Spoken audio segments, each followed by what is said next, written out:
Thank you, Madam Speaker, and it's always a pleasure to stand up on behalf of the people of Barrie Innisfil in the House of Commons, and in this case in particular to discuss the Budget Implementation Act. Madam Speaker, if you listen to the Liberals, and I've been in the House for most of today, you'd almost get the sense that Canadians have never had it so good as what they have right now.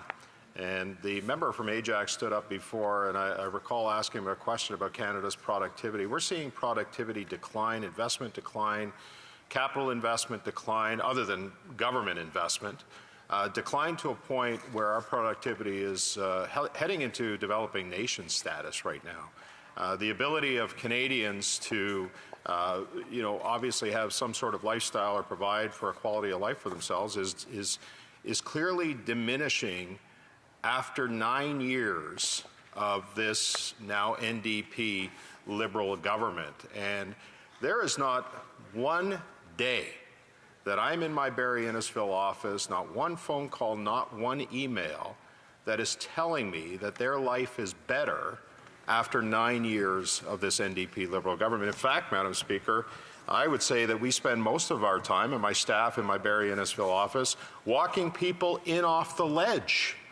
because they're so concerned about their economic future.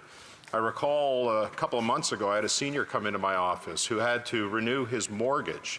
Unfortunately, he had a mortgage, he had to renew it. And if with the new interest rates, mortgage renewal rates the way they are, he was only going to be left with $600 at the end of the month, Madam Speaker, $600 to pay his property taxes, to pay his heat, to pay his hydro, and to buy groceries. I mean, that's an indictment on 9 years of failed economic policy, and it's having a severe impact on Canadians right across this country. So this budget does nothing to address that. In fact, I'll subscribe that it actually makes things worse for Canadians, and especially younger generation Canadians who in 2015 voted for this Prime Minister because he was talking about providing them with hope over fear, all of those things that the Prime Minister was talking about, that things were going to be better for the next generation, when in fact, Madam Speaker, things have gotten worse. Young people right now don't feel like they've been lied to and let down. They feel like they've been left behind, not just lied to or let down, left behind by 9 years of this Liberal NDP government. And I'll go one step further. Any young person that I talk to right now, they don't just feel that, but they're despondent right now because they don't feel like they're going to have the same opportunities as what their parents had, because they've done everything right. They've gone to university. They've got educated. In some cases, some of them are working 3 or 4 jobs just to get by. But they still, because of the economic policies of this government, cannot afford to buy a home, can't afford to come up with the down payment to buy a home. And those that have are now facing a mortgage renewal crisis that this country hasn't seen in generations, where moms are being kept up at night trying to figure out how they're going to pay for their mortgages because mortgage rates have tripled as a result of the failed economic policies of this Liberal government. And when you look at when you listen to the Liberal government, it's almost like they don't realize that they've been in government for 9 years, that they've created the mess that we're in right now because of those failed economic policies.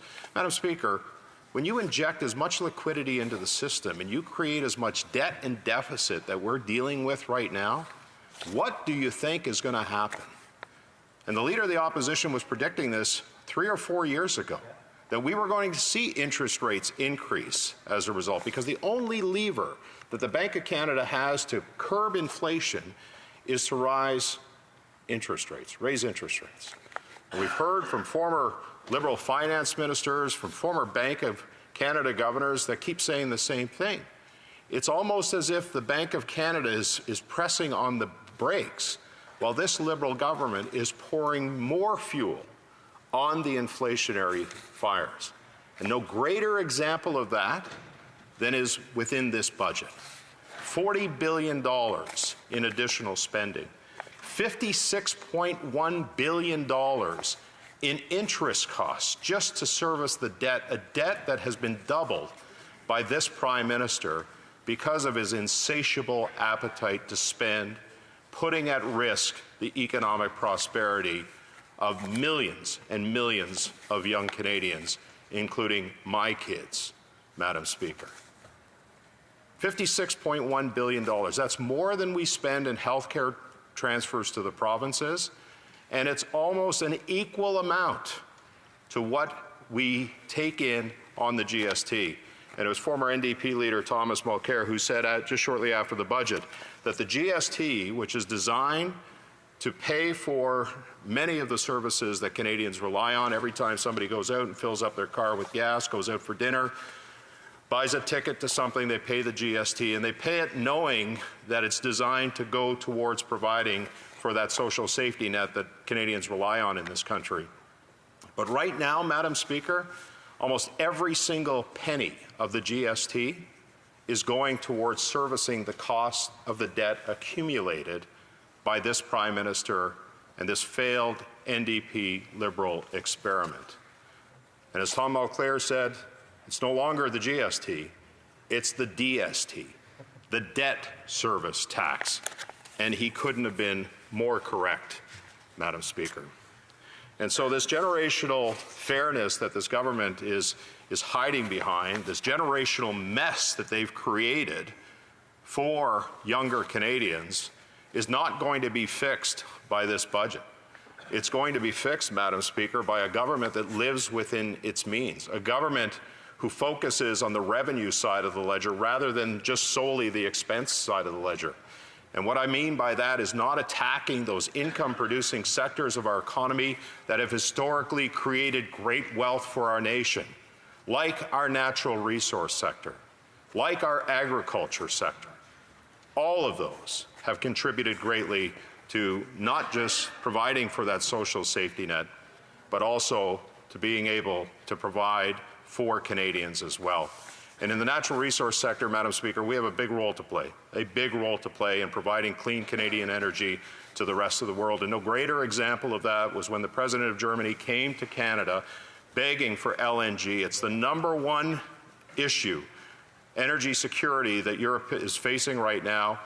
He came to Canada, and our Prime Minister shooed him away as though there was no business case for that. And yet, 2 weeks later, that same German Chancellor signed a $27 billion deal with Qatar, with less environmental standards, less labor standards, less human rights standards, $27 billion going to Qatar that could have come to Canada to be used to improve health care, to be used to improve education, and to be used to improve the quality of life of not just the next generation, but future generations to come. And so we've seen an increase, Madam Speaker, in housing costs. We've seen that rent has doubled. We've seen house prices have doubled. We're seeing mortgage rates that in some cases have tripled. And hundreds of thousands of homes are now due for mortgage renewal. And these next couple of months and this budget will do nothing to allay the fears that those moms have when they go to renew their mortgage, already facing an increasing affordability crisis and a housing attainability crisis. And the last thing I want to focus on, Madam Speaker, is the fact that this government has raised the carbon tax again by 23%. And that's not the end of it. We're $80 a ton right now. We're heading up to $170.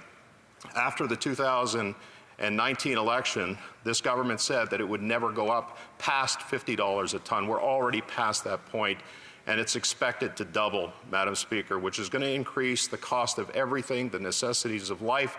It's going to increase the cost of housing costs. It's going to increase the cost of groceries. It's going to increase the cost of transporting goods. Everything will become more expensive in this country. And as our productivity continues to decline, Madam Speaker, so too will the quality of life for Canadians. And I'm going to vote against this budget because it does nothing to improve a quality of life for future generations or this generation today. Thank you, Madam Speaker.